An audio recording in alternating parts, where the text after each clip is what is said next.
لا الہ الا اللہ پڑھ لا الہ الا اللہ۔ میرا بھائی جیل میں ہے، اللہ پاک ہر بے گناہ کو رہائی عطا فرمائیں، اس سے کہیں کہ وہ زیادہ سے زیادہ حسبنا اللہ و نعم الوکیل، حسبنا اللہ و نعم الوکیل وہ زیادہ پڑھے، چونکہ وہ جیل میں ہے، وہ دکھی دل سے پڑھے گا۔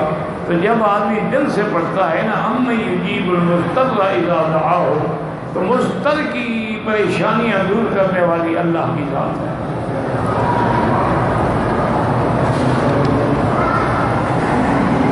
بہرحال میرا بھائی کوئی ایک لڑکی تو کافروں کی قید میں نہیں، ہزاروں کی تعداد، ہزاروں۔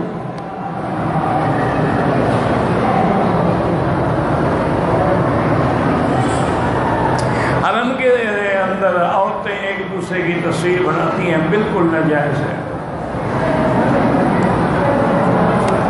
حضرت۔ اب تو غیرت نام ہے جس کا گئی تیمور کے گھر سے۔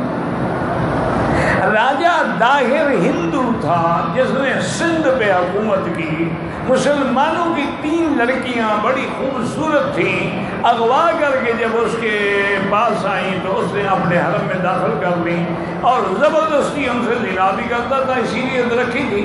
ان کو موقع ملا تو انہوں نے ایک پھٹے پرانے خط پہ، کاغذ پہ خط لکھا۔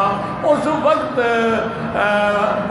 جو گورنر تھا وہ حجاج بن یوسف تھا، اس کو خط لکھا کہ ہم مسلمان لڑکیاں ہیں اور یہ ہندو راجہ ہے اور ہر رات ہمارے ساتھ زنا ہوتا ہے، ہمارا کوئی بھائی بھی نہیں جو ہماری عزت کی حفاظت کرے۔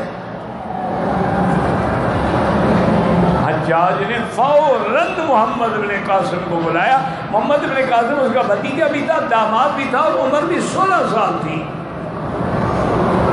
اور کہا کہ فوج لو اور یہاں سے جاؤ اور راجہ طاہر کی تختہ الٹ کے اس کو ریزہ ریزہ کر ڈالو، مسلمان لڑکی اسے زنا کرتا ہے۔